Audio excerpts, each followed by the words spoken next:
तो वो चल पड़े जी। रास्ते में नीमा कह रही है कि देख भगवान ने के करी हमारे साथ में। फिर आप ही कहती है कि हमारे ही संस्कार हैं, हमारे बाग में है कौन। ए परमात्मा, एक बच्चा हमें भी दे देते तो दुनिया के ताने ना सुनने पड़ते।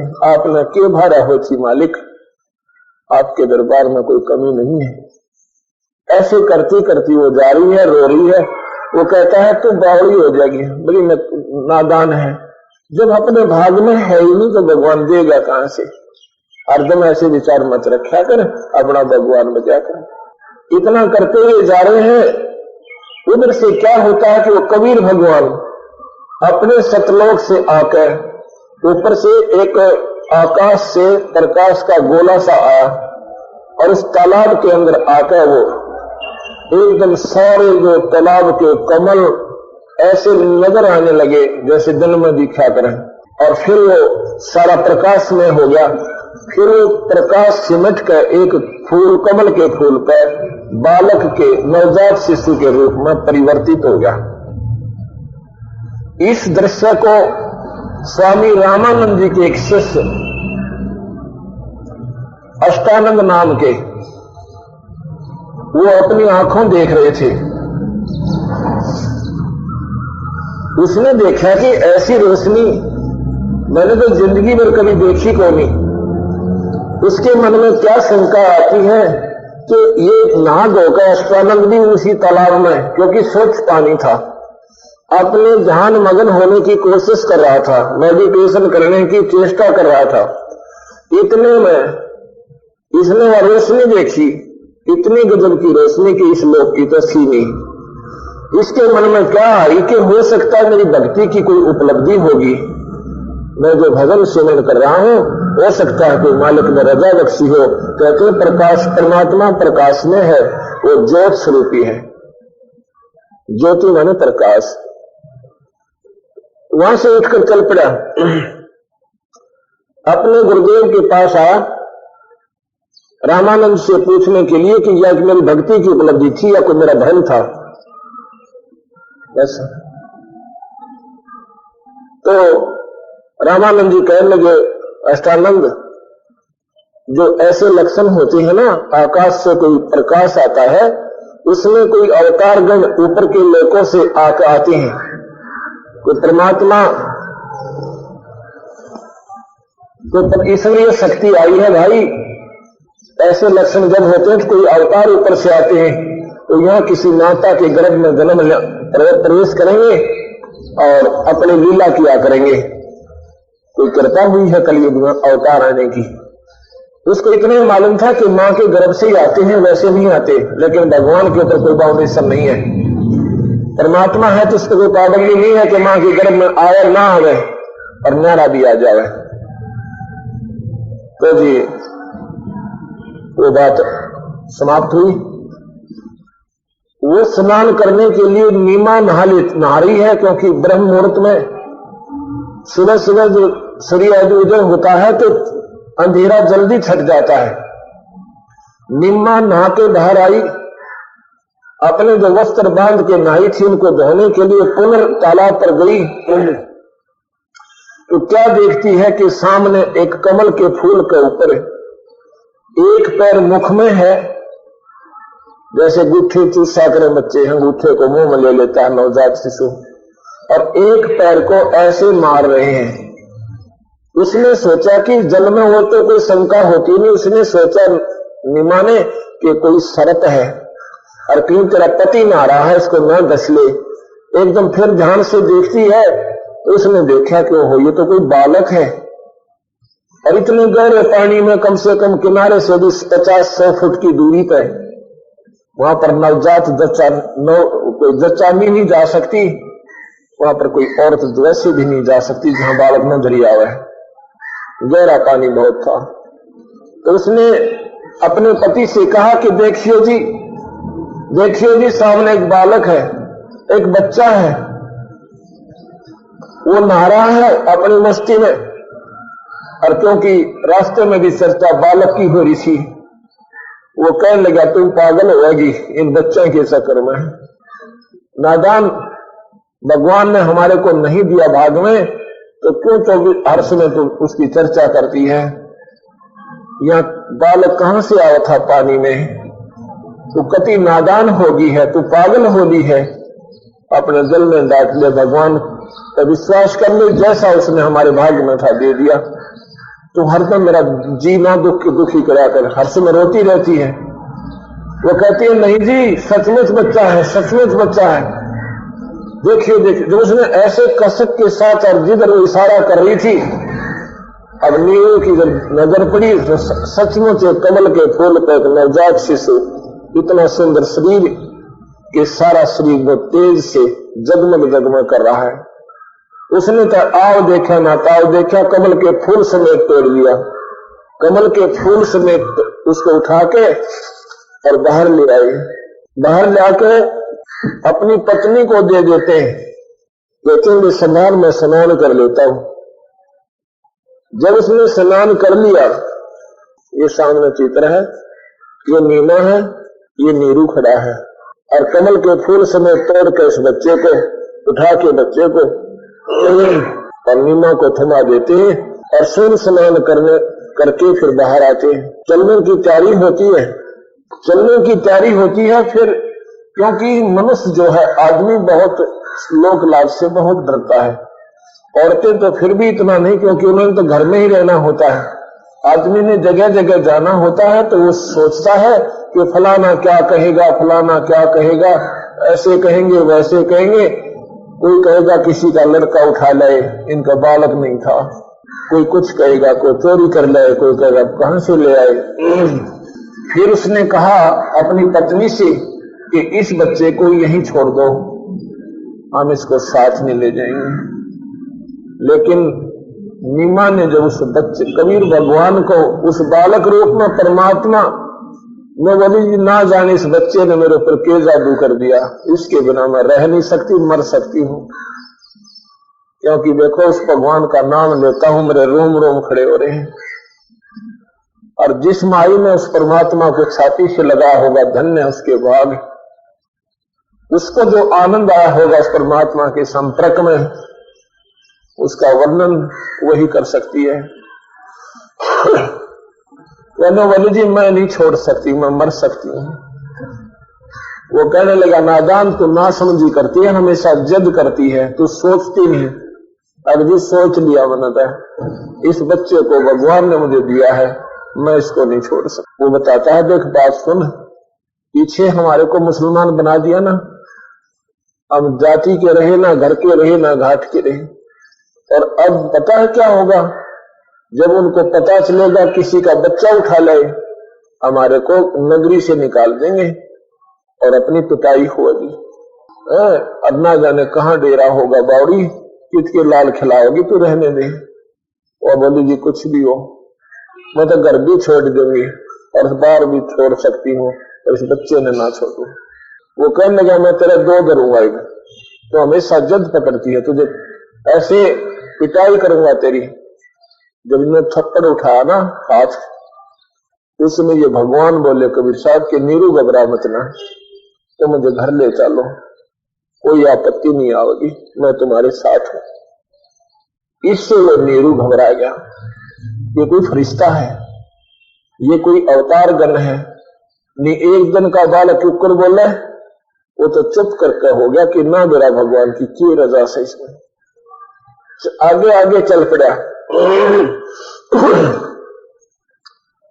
अब गांव में नगरी में पहुंचे, सारे नगर में शोर मच गया कि इतना सुंदर बालक है, आज तक हमने नहीं देखा।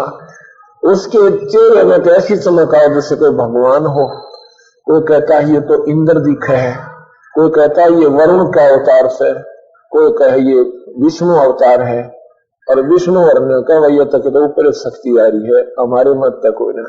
इतने में लड़के का नाम रखने के लिए हिंदू लोग पहले मुसलमान आते हैं, मुसलमान अपनी किताब लेकर आते हैं कुरान को, और कुरान को ऐसे खोलते कुरान शरीफ को, तो उस सारी की सारी कुरान में कबीर कबीर कबीर कबीर कबीर कबीर ये सभी ये लेख पाया। उनका लेख नहीं पाया जो उसमें अक्षर थे, जो ज्ञान था वो खत्म हो गया। सारे कुरान में केवल कबीर कबीर कबीर कबीर मिला। उन्हें सब उलट उलट कर देखा, जहां देखे वहीं पर कबीर कबीर लिख रखा। क्योंकि वो क्या करते हैं कि जब राइट मतलब दाएं हाथ को, क्योंकि उल्टी चलती है सब उर्दू, दाएं हाथ को जो पहला अक्षर पहली लाइन फर्स्ट जो पेज निकलेगा उस पर होगी, उस पे जो पहला अक्षर होगा उसके ऊपर वो नामांकन किया करते हैं। र हो तो रफीक अहमद, स हो तो सफीक अहमद, ऐसे ऐसे वो नामांकन किया करते थे। तो उसमें कबीर कबीर कबीर कबीर पाया, और कबीर नाम पूर्ण परमात्मा का है। कबीर पूर्ण परमात्मा का नाम है। तो उसको कहते हैं कि भाई ये नाम तो उच्च घरानों में रखने योग्य है, क्योंकि वो लालची लोग कहेंगे अच्छा सा नाम काट दिए काजी, अच्छा नाम के लिए उन्हें 500 रुपये मिल जाए, और वो पहले अंगली ला ले जाए बढ़िया नाम हो, उन अच्छे घराने गए और उड़द काट दे, पर वहां पर वो फेल हो गए और गरीबा का दूसरी जगह अंगली ला ले जाए जो घटिया सा नाम हो। क्योंकि ये सारा सौदे चल रहे हैं, भगवान के का मजाक बना रखा है नीच आत्माओं ने हमारे जैसा न, जो मार्गदर्शक बन गए। भगवान ने 10 टाइम एट दिया, कितना अंगली लाओगे, सारे ही कुरान में कबीर कबीर पाया। उन्होंने कुरान में पिटक दी, तुम्हारे का धर्म भी बिगाड़ दिया इसने। और ये तो भाई ऊंच घराना में धर्म दोगा नाम से, इस गरीब दुलारे का हम नहीं रख सकते इस नाम को। कबीर साहब ने बोले मेरा नाम कबीर ही रहेगा काजी जी। फिर वह डर गए कि तो वह क्यों और सौदा है, उनकी घी बंदगी गेर के कुरान में तो वह जहां गोड़ कभी उधर देखा भी आके उधर से उधर पंडित जी आए नाम धरने के लिए। पंडित जियों को पहले कह दिया कि क्यों पोथे उठाए आओ, मेरा नाम कबीर रहेगा। वो भी घी बंदगी, क्यों भाई एक दिन का बालक बोल जा देखना सबका पसीने आ जाए, या भाई कि मैं परम शक्ति है, किससे के टकन की हिम्मत को ना। तो ऐसे कबीर साहब का नामांकन हुआ। लहर तारा में कमल के फूल पे जो कबीर साहब आए, ये आपने सुना था। लहर तारा में कमल के फूल पे बालक बल दिखलाया कि ना, काजी आगे नाम धरण में नाम कबीर दरवाया कि ना। नीरो नीमा गए नान को वहां जिलाए को पाया कि ना, काजी आगे नाम धरण में नाम कबीर दरवाया कि ना। तब पूर्ण ब्रह्म करतार बन गए कबीर हरि, पूर्ण ब्रह्म करतार बन गए कबीर हरि। क्योंकि यहाँ पर हरि नाम ने भगवान कहते हैं, हरि नाम आया विष्णु पर सुई जाती है हमारी। हरि नाम, हरि कहो, भगवान कहो, अल्लाह कहो, राम कहो, गॉड कहो, खुदा कहो, उसे साहेब कहो, ये एक ही बात है। हमने हरि क्योंकि हम ब्रह्मा विष्णु महेश के अंतर्गत है, तो हमारा हरि वही है। जैसे कोई हेड ऑफ द डिपार्टमेंट, मान लीजिए कोई डिप्टी कमिश्नर के ऑफिस में जितने भी कर्मचारी काम करते हैं डीएम के ऑफिस में, तो वो बार बार क्या नहीं कहते कि डीसी साहब ने ये काम कहा या डीएम साहब ने ये काम कहा, वो कहते हैं साहब ने ये बोला है, ये साहब ने ऐसे कहा है, ये काम कर दो। तो उनका अंडरस्टूड साहब है जो उनका प्रधान है किसी भी क्षेत्र में। ऐसे ही यहाँ का हरि विष्णु है। जब यहाँ हरि नाम आता है तो हमारी सुई विष्णु पर पहुंच जाती, आगे नहीं सरकती। लेकिन हरि विष्णु भी है, हरि निरंजन भी है ब्रह्म, और हरि कबीर भगवान है, वो पूर्ण परमात्मा हरि है, बन गए कबीर हरि। तो यहाँ थोड़ी सी गरीबदास की वाणी आपको सुनाता हूं।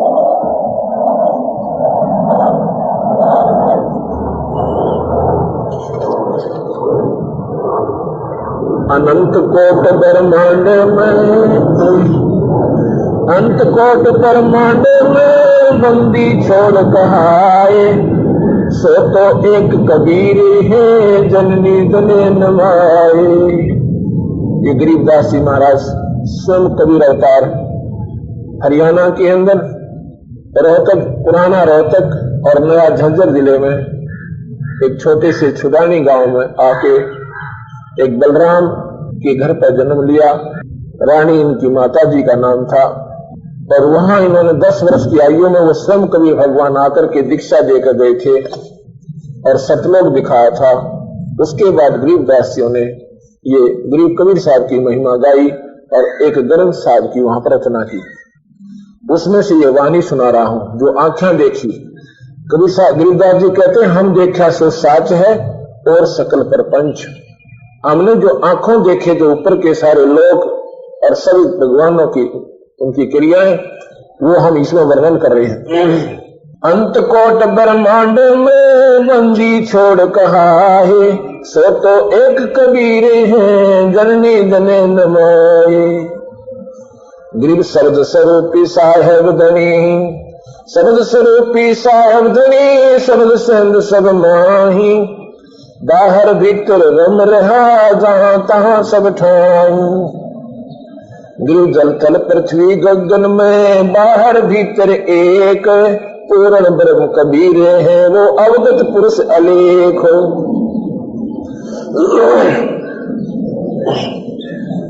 यहां पर पुरुष नाम आएगा ना, पुरुष नाम ये परमात्मा का बोधक है।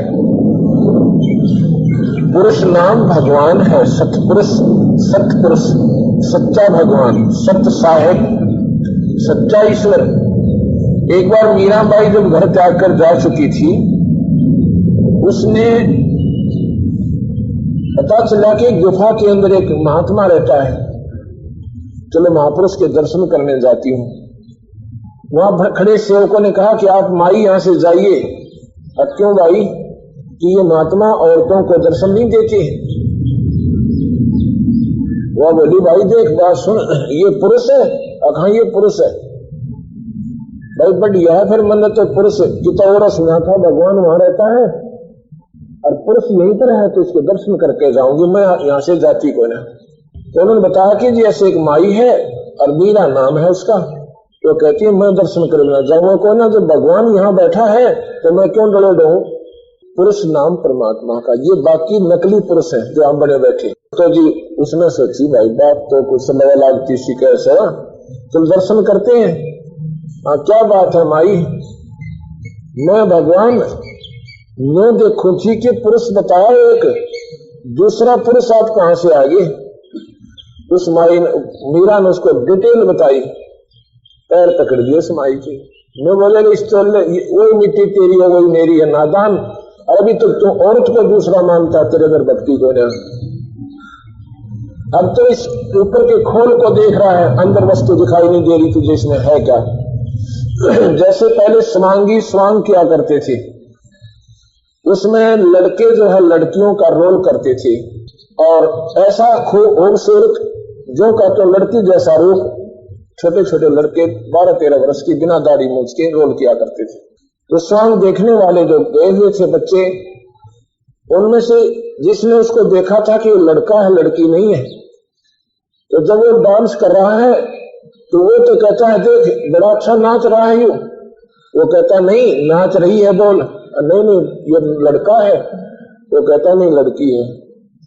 चलो वो नहीं बोला कि उसने डेरा नहीं इस बात का, ये निर्णय करता रहेगा। तो शाम के समय जब सत्संग समापन हुआ उनका, वो दोनों के दोनों उनके साथ चले गए। लड़के ने जाके अपने वस्त्र उतार कर अपने कपड़े बच्चों वाले लड़के वाले पहन लिए, जो आर्टिफिशियल अंग थे उतार के खुट्टी के टांग दिए। जब उसकी माथे हाथ मारा था साचे तो लड़का ही था। अगले दिन जब वो स्वांग देखने गया उसको लड़की नहीं मान रहा था, उसने वो अंदर जो आर्टिफिशियल अंग थे वो दिखाई दे रहे थे। ऐसे ही संत जो है इन खोल में नहीं देखते, अंदर आत्मा एक है, उनकी दृष्टि वहां पहुंच जाती है, फिर इनमें दूसरा भाव नहीं बनता। तो इस प्रकार बंदी छोड़ कर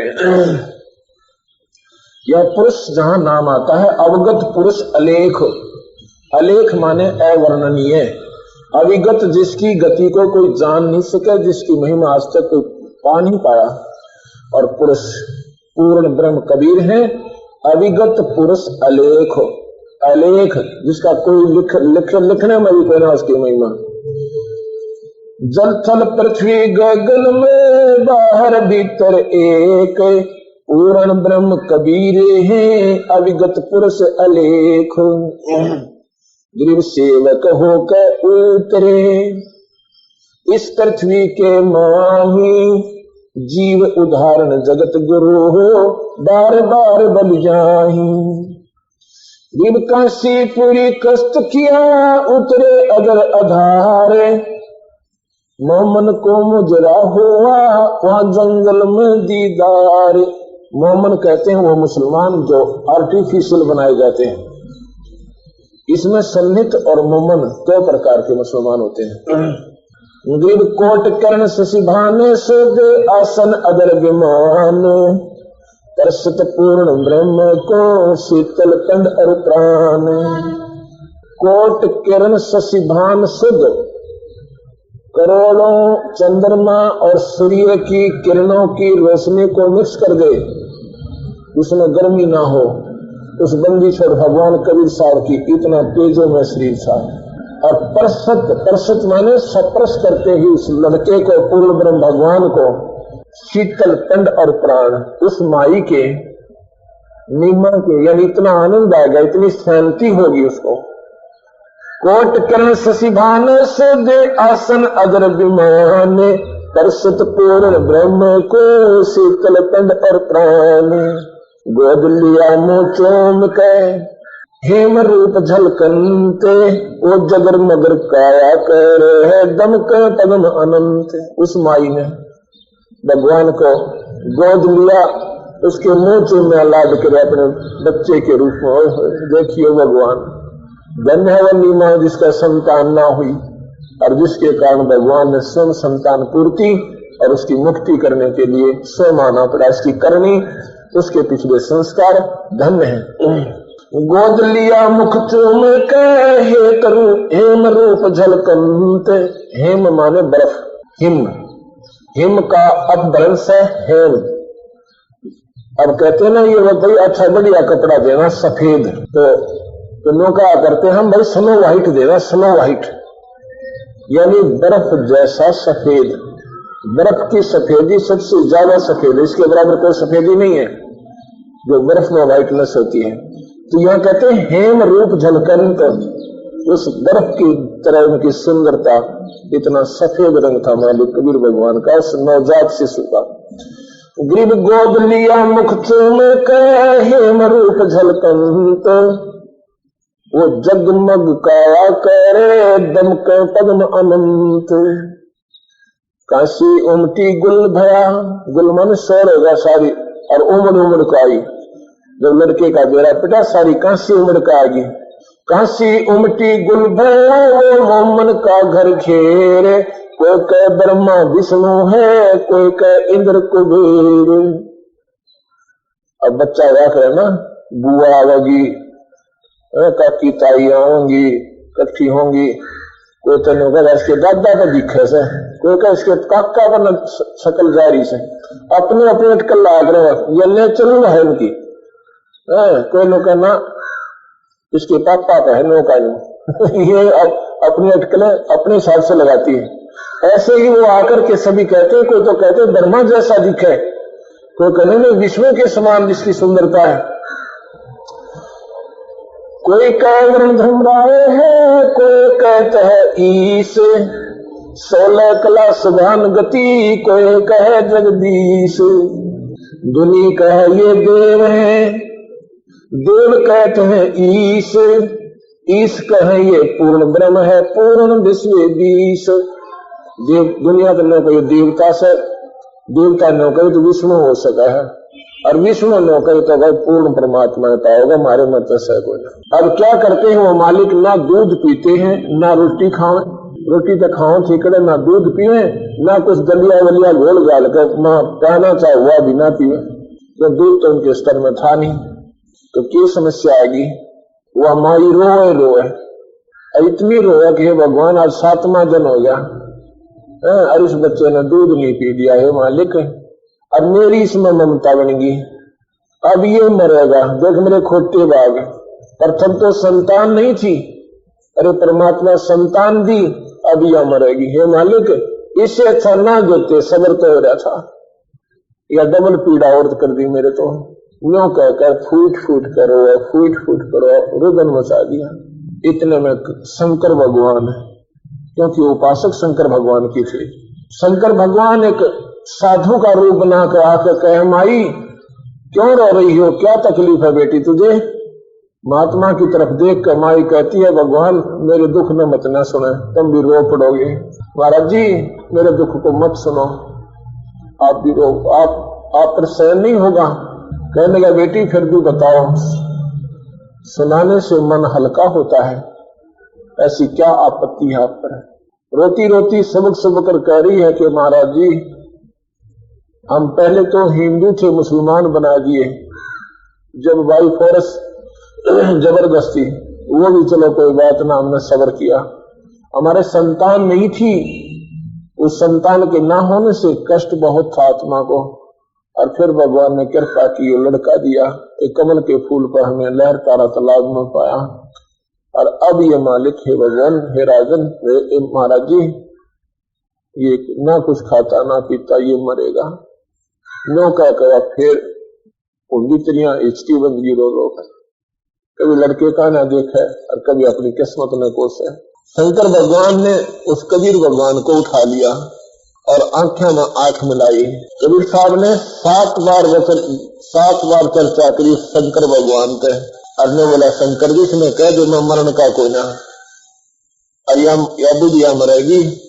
इसने यूं कह दे कि एक बिना बाई ब्याई कंवारी बच्ची ले आओगे, गऊ की बच्चिया, और कंवारी बच्चिया के ऊपर हाथ धर दिए तो, और उसमें तो दूध निकलेगा, उस दूध में पी लूंगा या माई जी जाएगी, और फिर ये बच्चिया सदा दूध देगी, इतना मैं रहूंगा तो बालक रहूंगा। अब उसने शंकर अरवा सुने, माई देखी ये बालक है, कमा लियो फरिश्ता है, क्यों बीमारी है, बोलने भी है, बता जब मैं बोलने लग जाएगी इस महात्मा के नहीं बतला से, पर फिर भी अपना बेटा समझ गए और फिर भूल जाती थी। उसकी समर्थता से परिचित नहीं, क्योंकि बालक बालक भी ख्याल रहे माँ बाप ने। तो इतने में नीरू आ जाता है। नीरू से कहा शंकर जी ने कि भाई नीरू न कर, एक तो कोरा बर्तन ला को मार के थे, कोरा बर्तन यानी मटका वका छोटा था, और भाई एक कुंवारी बच्ची लिया, और फिर ये दूध देगी और दूध पिएगा, ले आया। शंकर भगवान ने उसका हाथ दिया, दूध अपने आप निकल ला गया, नीचे बर्तन रख दिया, वो बर्तन गिर गया। अगले माई ये दूध पिएगा तेरा बेटा। अरे बोला, माई ये मरण का बालक है ना, ये तो दुनिया का रचयिता है, ये सृष्टि का रचने वाला है, इसके नक्षत्र बताते हैं। ना उन नन्नों का जो ना इसके हाथ की रेखा ऐसी बताती है, ये फटे गया, सही कह रहा है हमारा जी। तो मैं बोला, इसके हाथ के नक्षत्र बताते हैं, ये अनंत को, ये ना जाने के परम शक्ति है, और इसकी आयु बहुत लंबी है, माई तो घबराओ मत नहीं। और न बोलिए दूध क्या, ये बच्चा रोज दूध दिया करे, जिसको दूध पिलाते रहना। मंजी छोड़ दो, दूध पिया। उनकी वित्तीय हालत बहुत खराब थी, और जो मैं चिंतित रहते थे, छोटे से बालक में छोड़ कर काम क्यों कर करूं, माई रोज बैठी रहती इसके दौरे, काम भी छोड़ दिया। एक दिन कबीर साहब कहते हैं, नीरू भी क्यों अकेले का काम बने नहीं, नीरू मायूस हो गया। तो नीरू को कहता है कि पिताजी मेरे जो वस्त्र है ना, जिसके ऊपर मैं लेटा हूं पालने, इस बिस्तर के नीचे एक असरती रोज मिलेगी आपको सोने की। उसमें ऐसे करना, जितना तुम्हें चाहिए वो अन्न रख लेना, उसमें से अपना आटा नमक मिर्च ले आना, बाकी का भंडारा करते रहना। इसमें सोची ये बालक होना है, तुम्हें और शक्ति आ रहा है, ये अच्छा बोल रहा भाई, रोज कहां से आएगा ये असरती। सुबह जब उसकी माँ ने वो कपड़े बदलने लगी ना, असरती पाई नीरू के पास की, कहने लगी, देखियो यह असरती चित्ता आ गया। नीरू बोला, ये बच्चा कल कह रहा था मेरे को कि एक असरती रोज मिला करेगी, एक असरती उनको रोज मिलने लगी। तो उनको बता दिया था, इसको सारी को स्वीकार मत करना, इसमें से भंडारा करते रहना, आवश्यकता अनुसार अपने पास रखना। ऐसे कबीर भाव, ऐसे ऐसे कबीर भगवान फिर 5 वर्ष के हो गए। जिनको कर मस्तक धरा नीरू एक धैनो, धैनो माने गाय, अनजावर को दूहत है दूध दिया तत्काल, पीरो बालक ब्रह्म गति ही तांसी भये दयालो। अब ऐसे कबीर भगवान फिर वो 5 वर्ष के हो जाते हैं। एक दिन क्या होता है, एक रामानंद नाम के महापुरुष, वह वृद्ध महात्मा बाल ब्रह्मचारी 11 वेदों के कंठस्थ याद कर रहा था। गीता जी के महान उपासक विद्वान पुरुष। काशी के अंदर पाखंडी लोग पंडित बहुत रहते थे, दुनिया को गुमराह किए हुए थे, सच्ची भक्ति नहीं बताते थे। ये भी पंडित थे रामानंद जी। उन्होंने वेदों का पूर्ण ज्ञान था, गीता जी का पूर्ण ज्ञान था और शास्त्रों पर आरूढ़ थे। उन्होंने देखा कि काशी इतनी उत्तम नगरी है और इसमें ये पाखंडी पंडितों ने अपनी रोजी रोटी का धंधा बना रखा है और गुमराह कर रहे हैं, सत्यमार्ग दर्शन नहीं करे। तो वो पंडित जी रामानंद पंडित विद्वान पुरुष, उसमें काशी में आ जाता है और काशी में आकर के अपनी सच्ची भक्ति वेदों के अनुसार, गीता जी के अनुसार नाम भक्ति को आरूढ़ करता है। उन्होंने 52 दरबार बना रखे थे, जहाँ पर एक दिन में 52 स्थानों पर सत्संग करवाया करते थे तो अपने ऋषि महात्माओं के द्वारा। और 12 संप्रदाय बना रखी थी उसने, नारी नारी कि तुम जाकर के प्रचार करो। और 1400 उसने ऋषि शिष्य बना रखे। तो टोटल उनके 1484 शिष्य बने थे। पहले 1400 बना रखे थे, क्योंकि वो केवल पंडितों को नाम दिया करते थे, शिष्य बनाते थे, अन्य जाति वालों को हीन समझते थे, हेय समझते थे, उसको योग्य नहीं मानते थे कि भक्ति के योग्य होंगे। तो जी ऐसे पहुंचे हुए विद्वान थे। कबीर साहब ने क्या किया, उन्होंने गुरु मर्यादा को बनाए रखने के लिए उस पूर्ण परमात्मा कबीर भगवान ने भी गुरु बनाना पड़ा। तो उनको गुरु की कोई आवश्यकता नहीं। ये यहाँ की मर्यादा है, पासपोर्ट बनवाना पड़ेगा और पासपोर्ट के बिना प्रधानमंत्री भी विदेश नहीं जा सकता, ना विदेश का यहाँ आ सकता, ये नियम है। तो जिन्होंने क्या किया, एक दिन गुरु बनाना चाहा। उसमें मालूम था कि ये अभी भी ब्रह्म है रामानंद जी, छोटी जाति वाले अन्य जाति वालों को वो नाम नहीं देते थे, गुरु शिष्य नहीं बनाते थे। कबीर साहब ने उस इतने महान आत्मा के भ्रम को तोड़ने के लिए और सतमार्ग प्रदर्शन करने के लिए लीला की।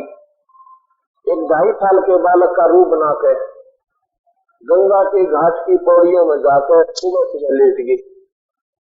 उसमें ये महात्मा जी स्नान के लिए जाते थे। उसमें महात्मा जी की आयु जो है 104 वर्ष की, 104 साल की आयु हो चुकी थी इसकी रामानंद जियों की, लेकिन शरीर हट्टा कट्टा था।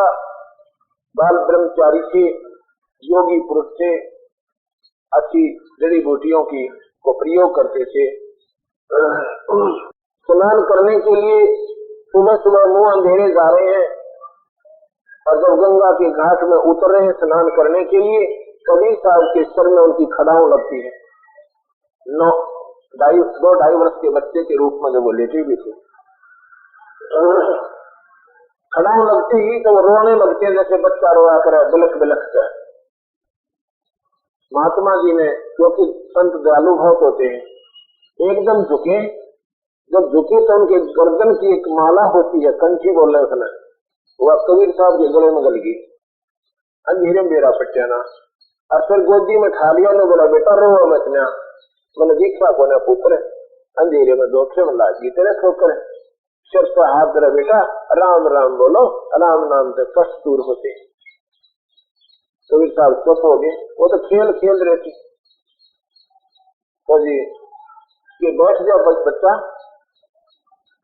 मैं स्नान कर लेता हूँ। और तू कहाँ आ गया इतना नादान बालक, यहाँ पे किसका है? बोल रहे कोई नहीं।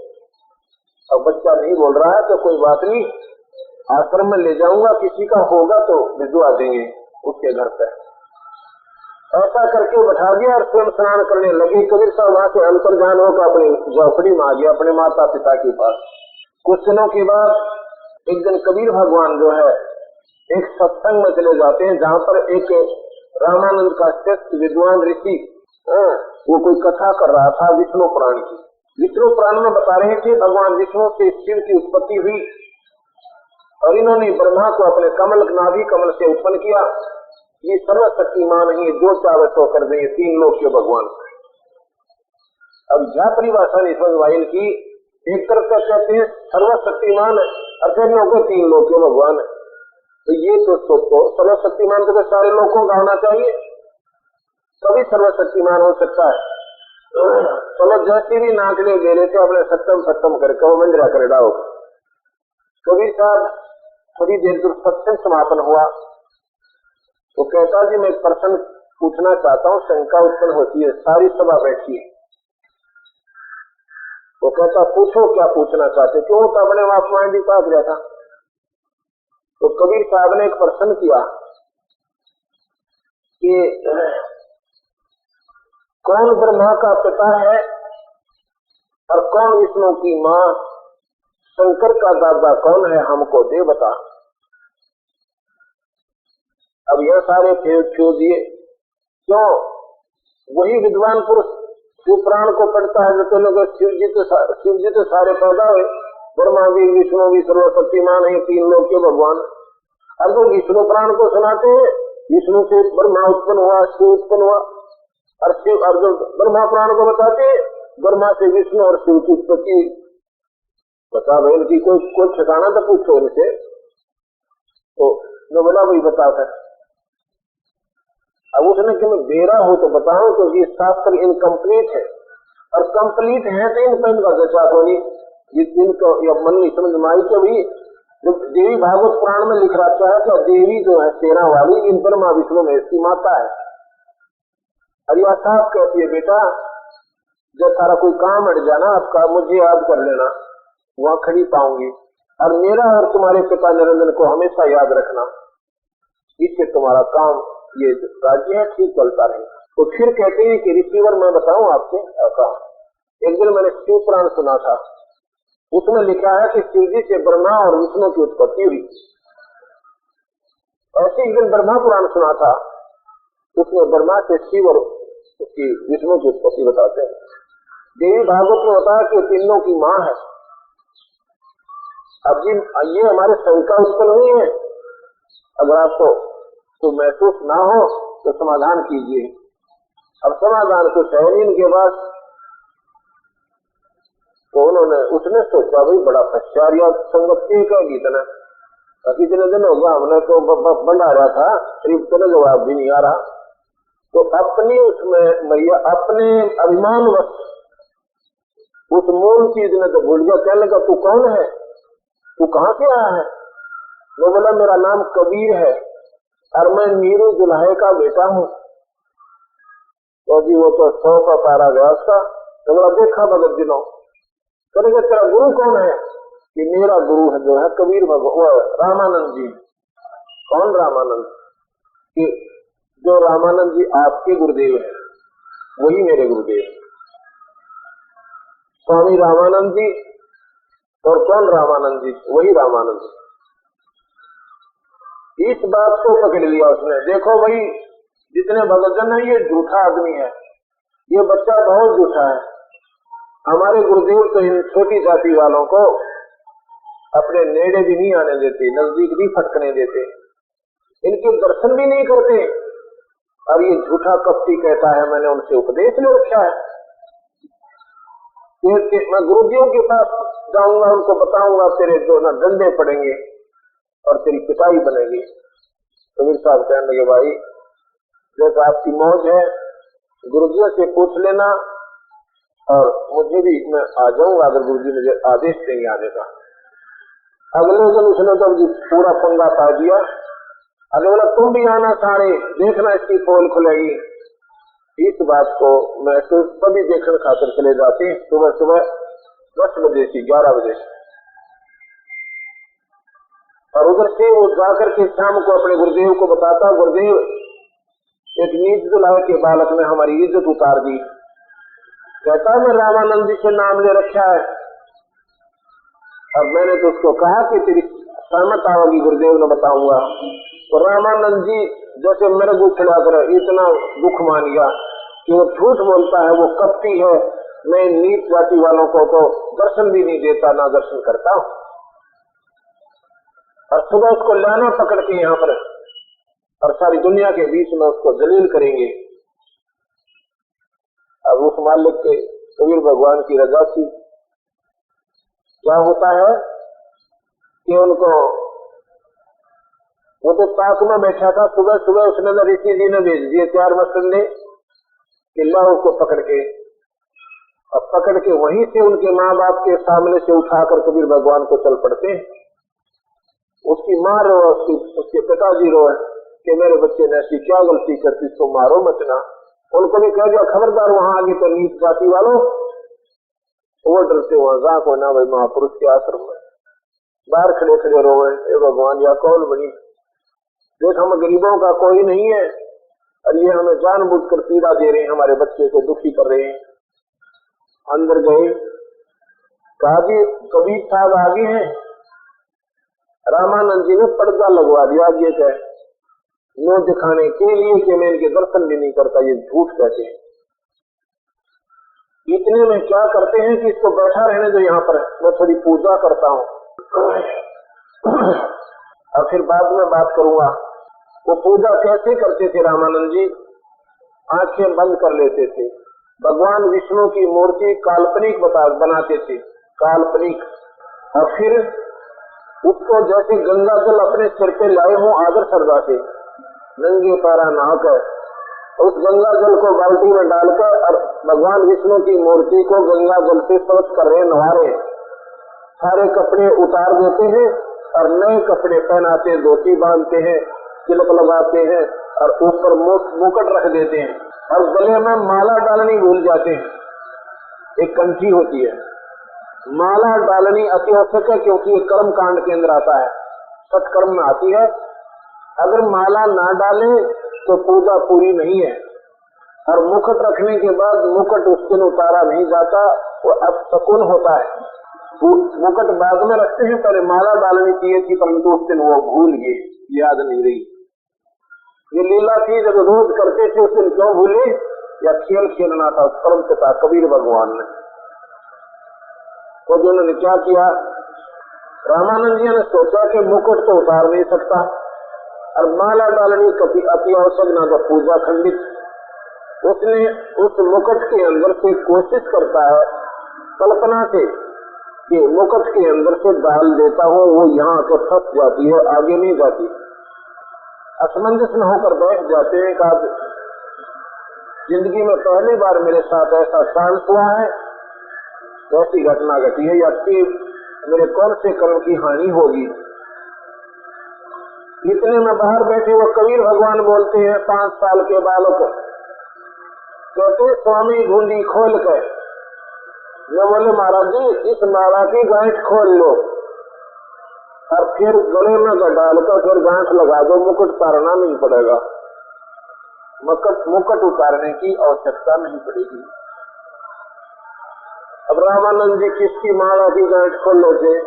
वो तो कल्पना कर रहे थे, तो मूर्ति थी ही नहीं कि बाहर दिखाई दे जा।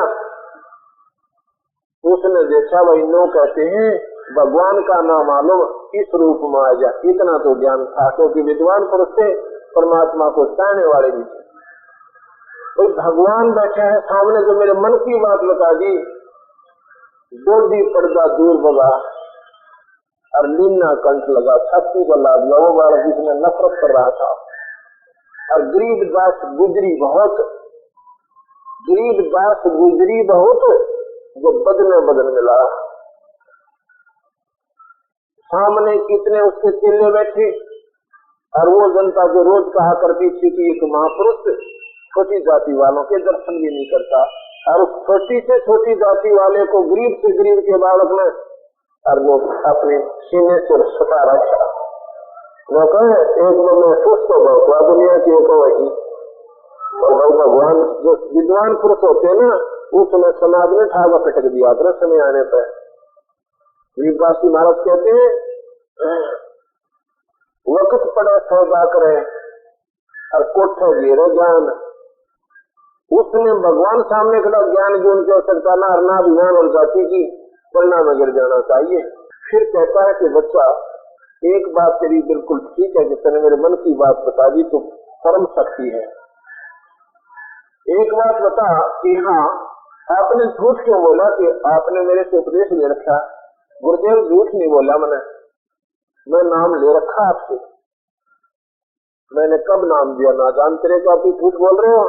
स्वामी जी एक दिन गंगा की घाट पर आप सुबह सुबह नहाने गए थे, वो तो रोज ही जाता हूँ। उस दिन मैं गंगा की घाट की पौड़ियों में सो रहा था, आपके खड़ाऊ मेरे कमर में सिर में लगी थी। मैं बहुत रोया था, आपने मेरे प्यार किया था। आपने कहा था बेटा राम राम बोल, राम का नाम लिया करे। और मेरे सिर पे हाथ रखा साथ में भगवान। आपने कहा कि भगवान बजा करो। कहने लगा कि मैं राम का नाम नहीं देता। मैं तो स्वाभाविक जैसे ये राम राम को जपने का नहीं है, ये तो शक्ति बोधक शब्द है। उसने मैं तो नाम और देता हूँ, लेकिन आप कैसे कहते हो कि मैं राम का नाम देता हूँ। जैसे हम सत्य साहेब बोलते हैं, सत्य साहेब जी, सत्य साहेब जी, ये हमारा मंत्र नहीं है। ये तो परमात्मा को इशारा करते हैं कि भगवान सत्य है। वो परमात्मा, वो सत्य जो है वो ईश्वर, हम उसकी साधना करेंगे, वही सत्य है, वही जाकर हमें स्थायी ठिकाना होगा। लेकिन उसको पाने का मंत्र न्यारा है, वो हम न्यारा सतनाम देते हैं।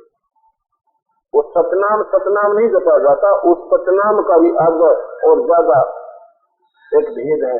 तो महाराज ने कहा कि ओम मंत्र देते हो, वो आपने मुझे दिया नहीं अभी, अब दे दो।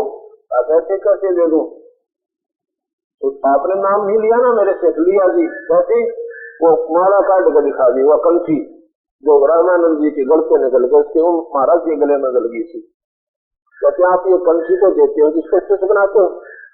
फिर सहम गया, अकिया आपके गले में कैसे आ गई? अकिया आप बताओ कैसे आ गई?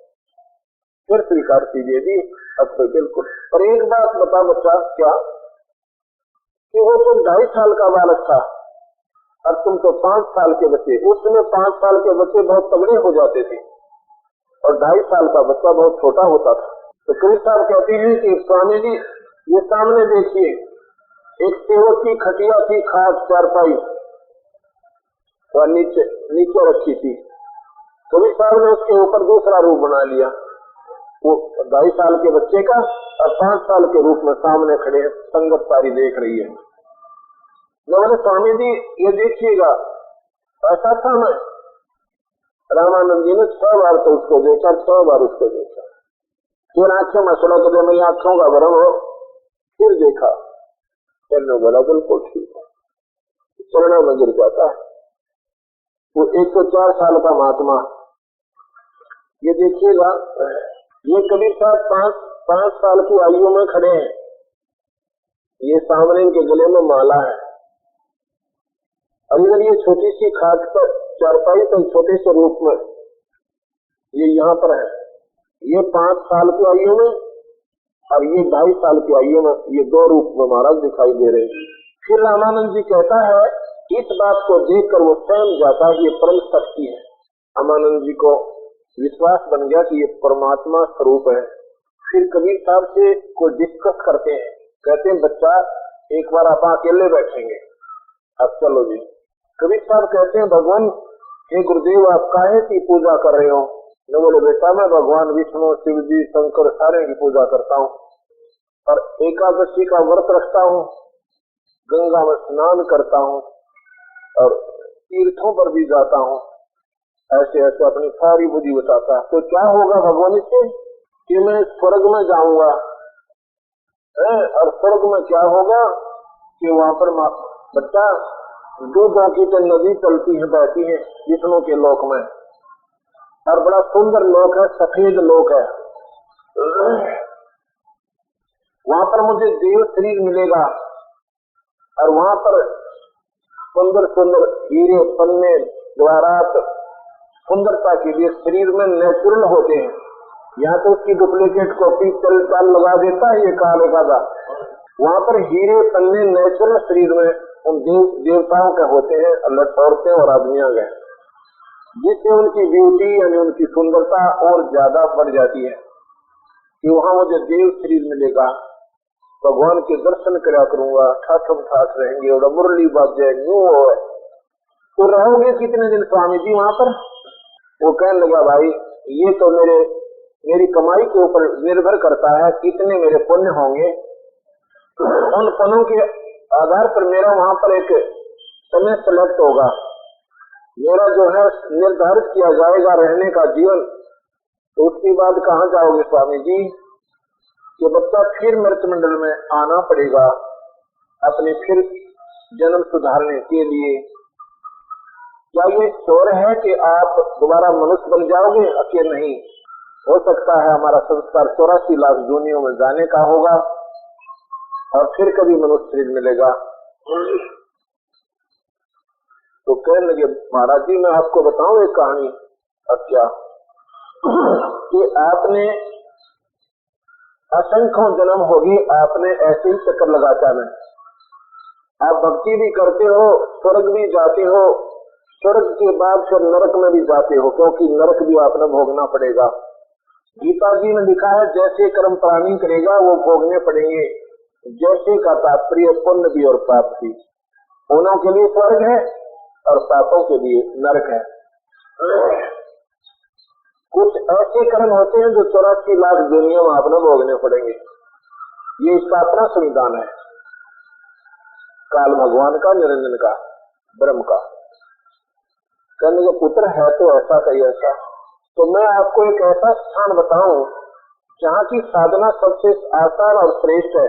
गीता में लिखा है ना कि उस परमात्मा का भजन कर अर्जुन, जिसकी भक्ति करने के बाद ये जीव फिर दोबारा लौट कर नहीं आता। क्योंकि ये जो कथाएं हैं मैंने बार बार क्यों सुनानी पड़ रही हैं?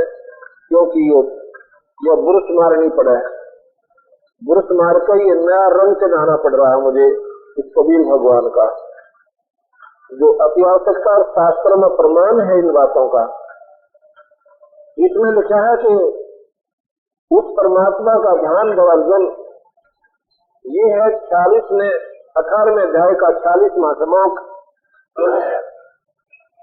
जिस परमात्मा से संपूर्ण प्राणियों की प्रवृत्ति यानी उत्पत्ति होती है और जिससे ये संपूर्ण संसार व्याप्त है, उस परमात्मा का अपने स्वाभाविक कर्मों द्वारा पूजन करके मनुष्य मात्र सिद्धि को यानी अपने लक्ष्य को प्राप्त हो सकता है, जन्म मरण मिट जाएगा। यहाँ पर गीता में 18वें अध्याय के 40वें श्लोक में लिखा है उस भगवान का भजन कर ले अर्जुन, और वो स्वाभाविक कर्मों द्वारा, उसमें ज्यादा अटपट नहीं करनी, अपने बाल बच्चों में रहते हुए पूरे गुरु और उस परमात्मा का वो नुमाइंदा संत है, उस पूर्ण परमात्मा सत्पुरुष का, पूर्ण ब्रह्म का। और भाई उसे नाम लेकर अपना स्वाभाविक काम भी करते रहो और ये पूजा भी करते रहो। आप जो है ना उस भगवान के पास पहुंच जाओगे। उस भगवान की पूजा के लिए अन्य पूजा नहीं करनी होगी, अनन्य मन से उसकी पूजा आपने करनी पड़ेगी। 18वें अध्याय का 62वां श्लोक बताता है कि अर्जुन तो सर्वभाव से उस ईश्वर की शरण में चला जा। सर्वभाव, अन्य पूजा कपि त्याग कर और केवल एक परमात्मा सत्पुरुष की साधना पूरे गुरु से लेकर और भक्ति करता रहे। चला जा, उसकी कृपा से तू परम शांति, संसार से समझता उपरीत और अविनाशी परम पद को प्राप्त हो जाएगा। अर्थात तेरा फिर मरण नहीं होगा। नहीं तो यहाँ ब्रह्मा भी मरते हैं, विष्णु भी मरते हैं, शिव भी मरता है, लेकिन सतलोक में गई हुई आत्मा का फिर मरण नहीं होता।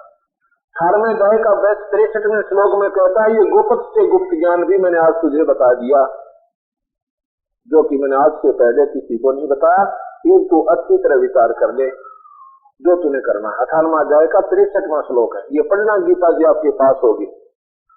8वें अध्याय का 8वां श्लोक बताता है कि अर्जुन अभ्यास योग से युक्त अनन्य का चिंतन न करने वाले शिष्य परमजीव पुरुष का चिंतन करता हुआ शरीर छोड़ने वाला मनुष्य उसी को प्राप्त होता। अभ्यास योग, एक भक्ति योग, एक ज्ञान योग, और ये अभ्यास योग, हम आपको अभ्यास योग सिखाते हैं।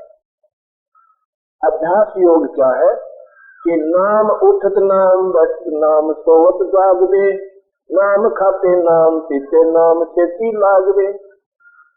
नाम उठत सुता उठत भी मंत्र करे, नाम सोची दफा भी मंत्र करता करता सो जाओ, मैंने सपने में भी मंत्र डालेगा चलेगा आपका। और उठो जब भी सो भी, और नाम खाते नाम पीते और नाम खेती लाग, ये अभ्यास बन जाएगा आपका। कहते हैं ना अंत समय में शरीर सुनते हैं, अंत समय में जो भगवान का चिंतन करता हुआ शरीर चालता है वो उसी परमात्मा को प्राप्त हो जाता है जिसका वो करता है। मान लो कोई विष्णु उपासक है, नाम का मंत्र से मिला हुआ पूरे गुरु से, और उसने अभ्यास योग को अपना परिपक्व कर रखा है, तो अंत में विष्णु लोक के पास में पहुंच जाएगा, अपने कर्मों के अनुसार वहां रहेगा। उसके बाद फिर वो स्वर्ग और नरक भी भोगेगा।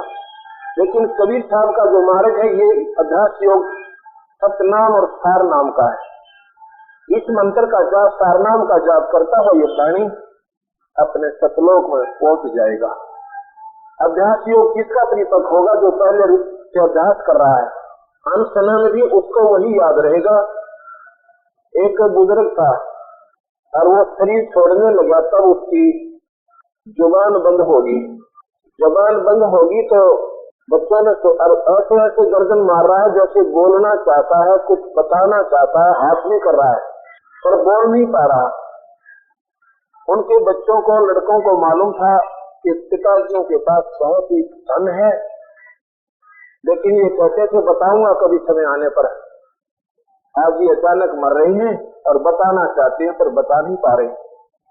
इसका क्या समाधान हो कि पैसा हमें मिल जाए? गुरु एक बार पिताजी बोल पड़े। किसी ने बता दिया कि ये साथ वाले गांव में एक डॉक्टर रहता है, इंजेक्शन लगा देता है, श्वास तो बढ़ा नहीं सकता, लेकिन एक बार जुबान उठ जाती है, बोल पड़ता है। रुपये 500 लेगा चांदी के। चांदी के 500 रुपये 500 गुना में 100 कर दो, आज 50,000 रुपये हो गए। उन्होंने सोचा कि मन माना कई लाखों रुपये पाओगे चांदी के रूप हमारे पिताजियों के पास, इन 500 में कोई फर्क पड़ेगा? तुम ये जो सारे इदारे हमारे से डॉक्टर के पास की, उन्होंने सिचुएशन बताई। वो बोला 500 रुपये पहले यहाँ रख दो, तुम्हारा पिताजी बोल लोगा, वो ठेका कोई ना को तुमने घर बता देगा कि ये बताओगा, पर बोल लोगा जरूर। इंजेक्शन से एक बार जबान उठेगी उसकी, तो वो जो 500 रुपये घर रखवा दिए और जाके बूढ़े का इंजेक्शन ला दिया। इंजेक्शन ला के बूढ़ा कहता रहा कि तुम्हारे ये तब सारे ये बछड़ा झाड़ू खा गया। वो बच्चा था, कोई बच्चा गऊ का, वो झाड़ू को चाब रहा था, और क्योंकि बूढ़ा जो है ना इसका बीमारी लग गया करे, बैठा बैठा रुके मारे जागा रहा, भैंस खुल गई, रस का रास्ता बंद आके नहीं है, खेत में गए थे कि नहीं है, यानी उसके बस का कुछ नहीं, पर बिरडवा देश से गरीब छूट जाकर, तो उसको ये चिंता होगी ना तुम नाश करोगे, ये बच्चा झाड़ू खान लग रहा, तब कि तुम्हें ये संभालते क्यों ना, मेरे मरने के बाद सारा नाश होगा। तो माथे वहां तुम्हारे मुझके लड़का है अख्तियार की झाड़ू हमने 5 साल पड़ गई पिताजी, और फिर वो मर गया। तो उसने योग यूं कर रखा था, एक रुखाड़ा जाया करता बाजरे का हमारा 7 साल आ गया था,